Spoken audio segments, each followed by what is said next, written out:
I bought Imperator Rome when it was brand new, and I still play it, even today. This is one of my favorite grand strategy games of all time. Not my favorite, but one of them. But there are some things that I wish I knew before I got into the game, and I want to tell you what those things are. Some of them go all the way back to release, and some of them are newer, but they're all still true today.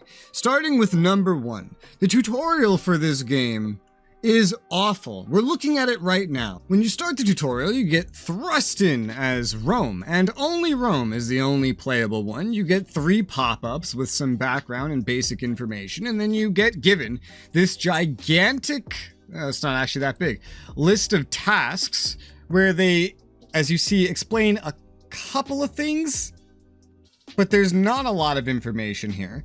They'll give you some tasks to do, and then by the time it's all over, you've begun the game, but then that's about it. You can either keep playing in this or actually start a proper new game and try things yourself. And I guarantee you, when you actually do get into playing, after playing this tutorial, you're not going to know what the hell you're doing or how the game works. If you instead spent the time looking at video tutorials, which I have a playlist of in the description below, by the way, you would know way stinking more. So that's number 1. Number 2, this game is not its own unique game. For one, it comes from the Europa Universalis series, but it's a mixture in ways of Europa Universalis 3, Victoria 2, CK2, and Hoi 3.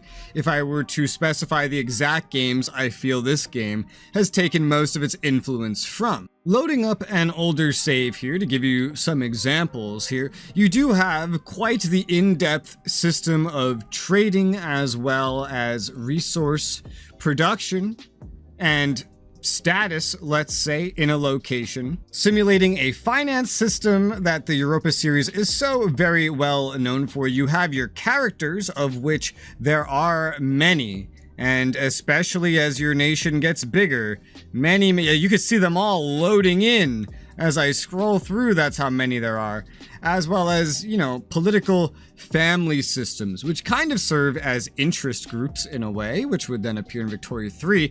But in terms of Victoria 2-like features, we do have a population system here with different cultures, different religions, and these different cultures, religions, as well as status within the society determines their income level and other things. You do have the POPs system of population management from Victoria 2 is very present here. And then I would describe it as, for example, also Hearts of Iron 3, specifically the military system in general, where you can organize a front, rear, and even flanking lines that will then simulate forth in combat based on the types of troops that you assign into your armies, expanding or not expanding a front and using different tactics, many of which can be unlocked in a pretty in-depth tradition sort of tech tree, in addition to, of course, having different tech trees, this just being one of them. Number 3, every nation in this game is playable,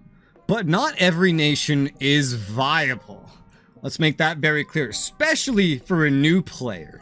But even those that have been playing a moderate amount of time, you know, your average Imperator Rome player that at least has a handle on the basics. Nations like Rome are very viable, and Carthage, they are spoiled by the developers with events as well.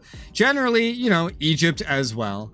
Even Kush is pretty good, but for example, playing one of these teeny tiny nations bordering Rome directly in Rome's path, not so viable. Same thing with a very tiny nation in especially Upper Greece, as well as some barbarians bordering Carthage over here, as well as some Indians bordering Maria. Like, there's so many nations in this game, and you can play all of them. But with some of them, you need a lot of luck and complete knowledge of the game to avoid constant game overs. And a big part of why that is because not only do certain nations start out better than others, but This game has a constant expansionist power creep, which I'll mention more in a little bit. So Rome will only get bigger and bigger and bigger. The AI have a lot of buffs. Even if you put the game on very easy, the AI have a lot of buffs that will stop their nations from ever falling apart in civil war. Only one small province can break away in a rebellion at a time. The AI will never implode. They will only get bigger as the game goes on. And so unless you can keep up and or surpass them, you don't stand a chance against them 9 times out of 10, especially as a newer or more moderate player. Number 4, when it comes to picking your starting government type, we're looking at red as monarchies here, blue are republics, and green are barbarians. Barbarians are tough. They are a lot harder than republics and monarchies, and are thus a very bad choice for a new player picking what nation to play first. I made this mistake, and I played Arvernia, the only actual federated tribe amongst a bunch of settled tribes in Gaul here. And I made a guide on all the different government types already if you want to see more about that in the playlist below, but you have terrible military units. You have generally less population in every starting location that you can pick these kinds of nations. Your tech increasing is so nerfed and starts out behind everybody else's anyway. So whereas the republics and monarchies are going to just get bigger and bigger and bigger and better and better and better, even if you did grow territorially as quick as them, you will be notably inferior to them if you're playing as a barbarian. As a barbarian, generally, your options are going to be pretty limited. It can work, you can play them,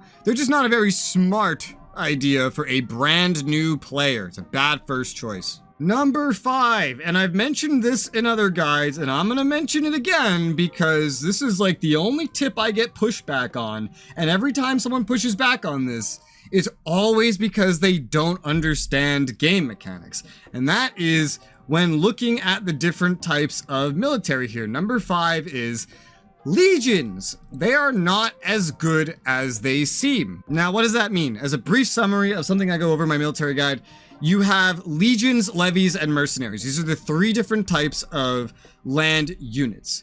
A levy is just pulled from any province, from the population already there, and the types of units that it comes out as, like heavy infantry versus light infantry, heavy cavalry, for example, all that, is based on the culture you pull them from. Legions are a professional version that is always standing, a standing army. A legion is very expensive, and a levy, well, it doesn't cost anything while it's away at all. And then mercenaries are essentially legions, but you do not customize it at all. The person that owns it kind of decides what's in it, where it comes from, and that person leads it, not your governors and no leaders that you assign. Mercenaries can be hired and fired at will. Legions are expensive to maintain and expensive to get rid of, as you have to commission and decommission your own troops. They also spread political power throughout your nation, whereas, levies are just the most accessible thing at a moment's notice. And let me explain. Everyone always thinks legions are better because they're the standing version. They are not. In fact, they're one of the least efficient in many ways. No matter if you're looking at mercenaries, which is what this is, if you're looking at levies here, or if you're looking at a legion here, assuming it is hired by you, then by default, every single one of these troop types, if put against each other in a 1-to-1 with an equivalent leader, they're worth exactly the same amount in combat, even though legions cost way the hell more to maintain all the time, even though mercenaries cost a bunch, and even though you can't customize levies at all, and you don't really get to have a lot of say in what happens to them. And then I get comments saying, well, does that mean legions are useless? Why would I ever use them? Because you can train them while they're up and give them experience, but this costs money and it's very hard to maintain.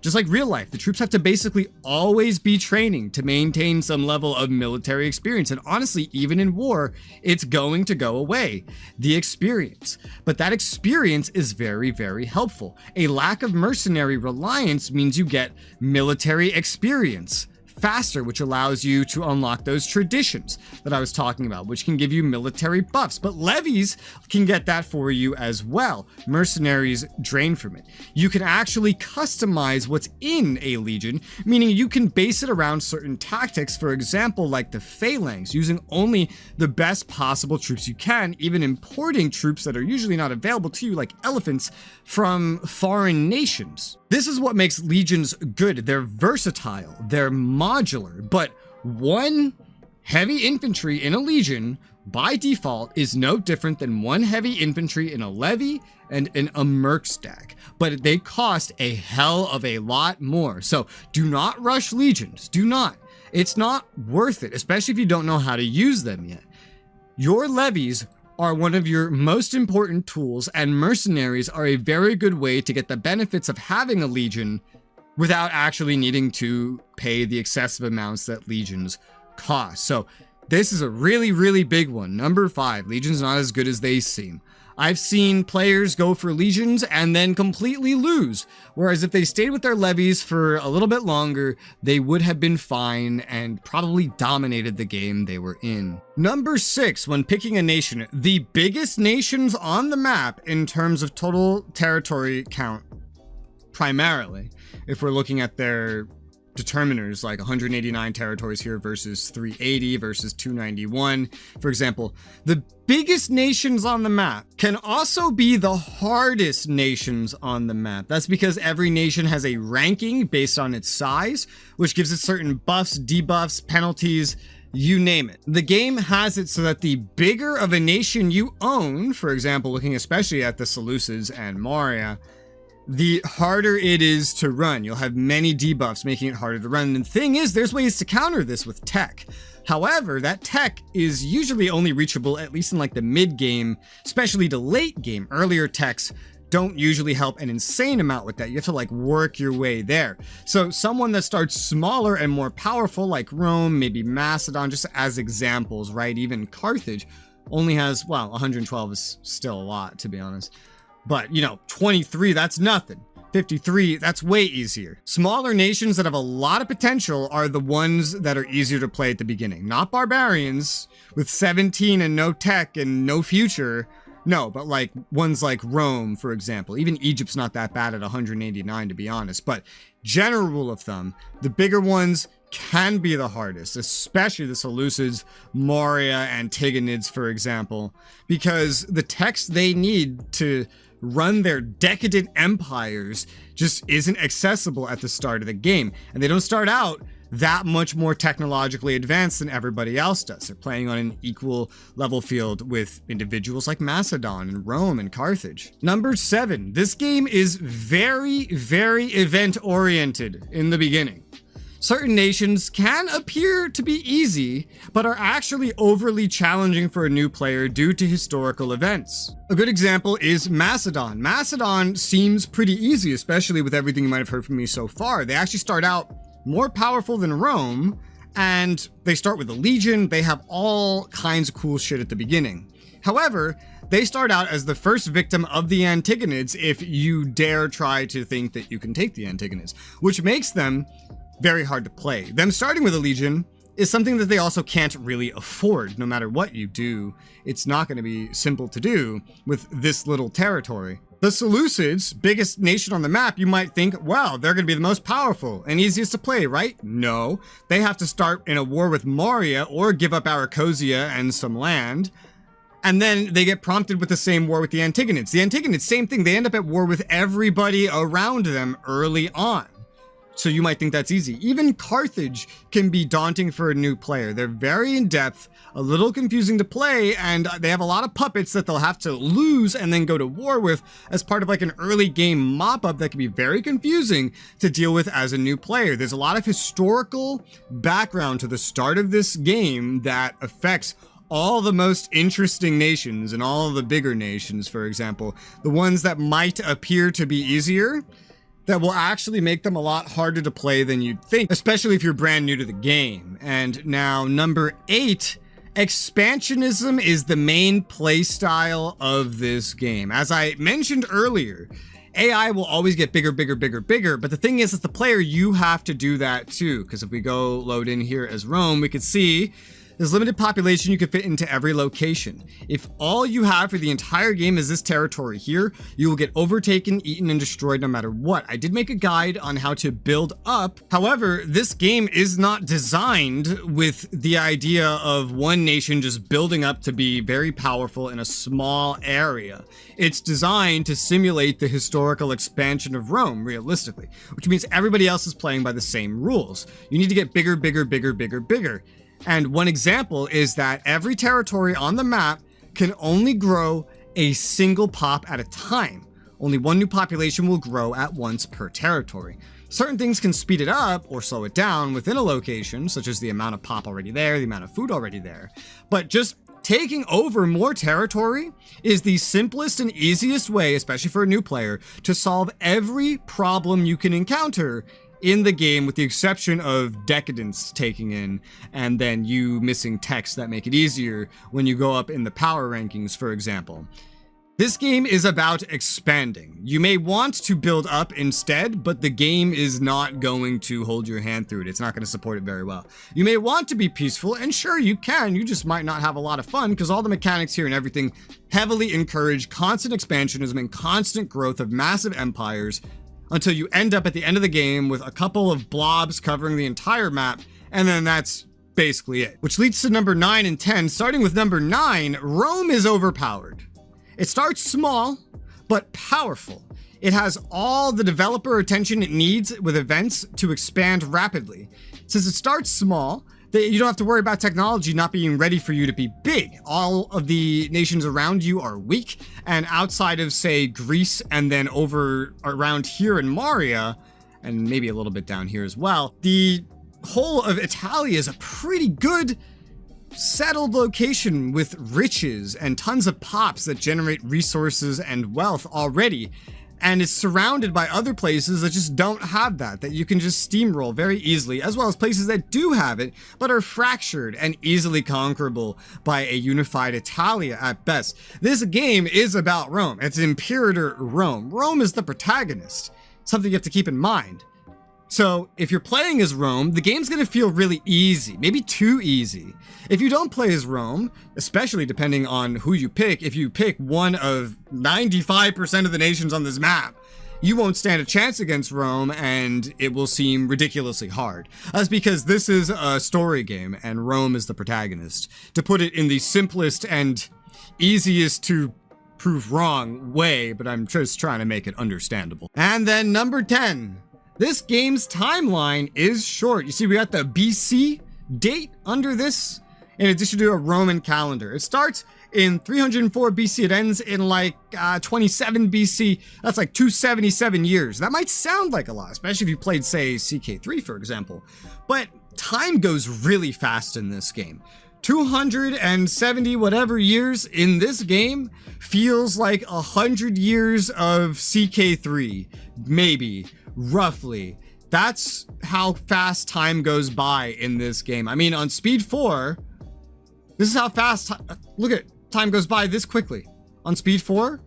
On Speed 5, it's just absolutely retarded, but still, you might not be playing at that speed anyway. But I promise you, with the simplicity of this game, or at least the perceived simplicity, because it's essentially a little bit of 4 different games put together instead of one really in-depth game style, this is not a lot of time to accomplish your goals if your goal is to, say, take over the map, for example. So be prepared for that and set good goals. I believe you can play past the end date, sure, with achievements disabled, but if you want to kind of fit it all in within the perceived timeline of the game, just know that's pretty short, and you're kind of playing in your region, less than playing across the whole map. So with that in mind, those are the 10 things I wish that I personally knew before I started this game up for the first time, and even today. If you have any more things you think new players should know before they start playing, that could be a pretty big deal. Not necessarily tips, but information. Leave that in the comments below. As I mentioned, I have a ton of guides in a playlist description below. Top 10 tips, war guide, economics guide, you name it, I probably made it. And if I haven't already, you can ask me to in the comments below. If you have any questions, feel free to ask those as well. I'll do my best to answer them if I can. For now, though, thank you very much for watching, and I'll see you on the next one.